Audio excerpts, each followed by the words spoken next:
Before operation స్థూలకాయం బాగా లావు ఉంటే, ఇప్పుడు ఒక్క మనిషిని తీసుకెళ్లాల్సిన దగ్గర 2 మనుషులు తీసుకెళ్తున్నాం. సో దాంతో ఏంటి తొందరగా అరిగిపోతుంటుంది. తర్వాత ఈ ఎక్సర్సైజ్ చేయకపోవడం. ఇప్పుడు అందరు కామన్గా ఏంటంటే కొద్దిగా ఎక్సర్సైజ్ చేయండి అమ్మా అంటే నాకు కాళ్ళ నొప్పులు ఉన్నాయి కదా సార్ నేను చేయలేకపోతున్నాను. సింపుల్ పారాసిటమాల్ వేసుకోండి. ట్యాబ్లెట్ పారాసిటమాల్తో పాటు నొప్పులు బాగా తగ్గుతాయి.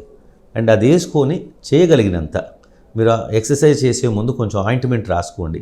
ఆ ఆయింట్మెంట్ రోజుకి 10 సార్లు రాసుకోవడం తప్పులేదు. ఎందుకంటే అది మీరు మింగట్లేదు, ఓన్లీ సర్ఫేస్ మీద రాస్తున్నారు. ఫస్ట్ ఆయింట్మెంట్ రాసుకోండి, తర్వాత కొద్ది వేడిలో కాపడం పెట్టండి. దాని తర్వాత ఎక్సర్సైజ్ సింపుల్ కాలికి కొద్ది బరువులు కట్టుకొని ఎక్సర్సైజ్ చేస్తే ఆ కండరాలు గట్టిపడతాయి, కొవ్వు పదార్థం పక్కకి వెళ్ళిపోద్ది.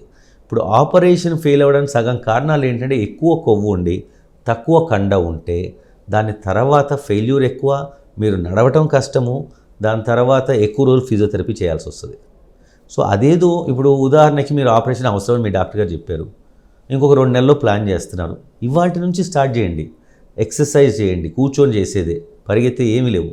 వాకింగ్ చేయండి, ఎంత నడిస్తే అంత మంచిది.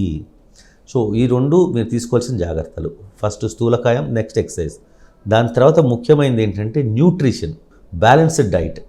ఆ బ్యాలెన్స్డ్ డైట్ తీసుకుంటే ఏంటంటే మీకు కావాల్సిన ప్రోటీను అదన్నీ కండరాల బలం కోసము, దాని తర్వాత మైక్రో న్యూట్రియంట్స్ మీ రెగ్యులర్ బ్యాలెన్స్ కోసం.